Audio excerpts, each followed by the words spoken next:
parlons forcément pas de la même Europe.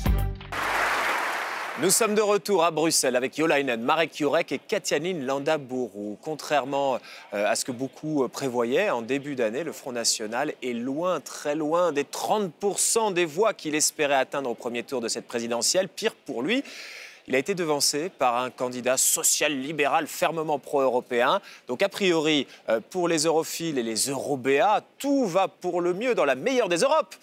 Ben, ce n'est pas l'avis de Jean Quatremer de Libération. Moi, quand on m'en fait trop, je correctionne plus. Je dynamite, je disperse, je ventile. Damnet, encore raté. Le Frexit est renvoyé à une date ultérieure.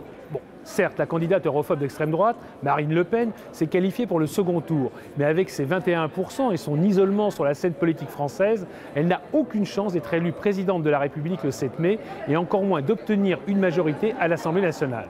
La messe est donc dite. Et comme une bonne nouvelle ne vient jamais seule, le candidat le plus europhobe de tous, celui qui voit dans l'Europe un complot de la CIA, des nazis et des martiens, je parle de François Asselineau, se ramasse grave avec moins de 1% des voix. J'espère que ça calmera pour quelque temps les militants énervés de son particule, l'UPR, qui ont pris comme cible privilégiée le médiacrate que je suis durant cette campagne. Mais on aurait tort de faire comme s'il ne s'était rien passé. Car si on fait les comptes, les candidats europhobes et eurosceptiques atteignent en réalité presque 50% des voix.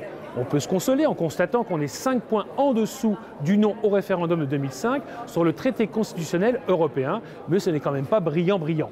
Certes, les Français ne sont pas en faveur d'un Frexit, comme le montrent tous les sondages, le goût pour les aventures catastrophiques n'étant heureusement pas majoritaire dans notre pays.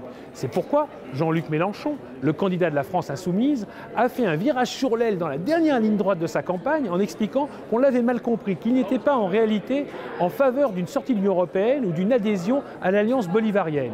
Marine Le Pen, elle aussi, a finalement mis en sourdine son argumentaire anti-euro pour revenir à ses fondamentaux sur l'immigration, l'identité et l'insécurité, infiniment plus vendeurs. Reste qu'une petite moitié de Français ont quand même donné leur voix à des partis prêts à tenter l'aventure d'une sortie de l'Union.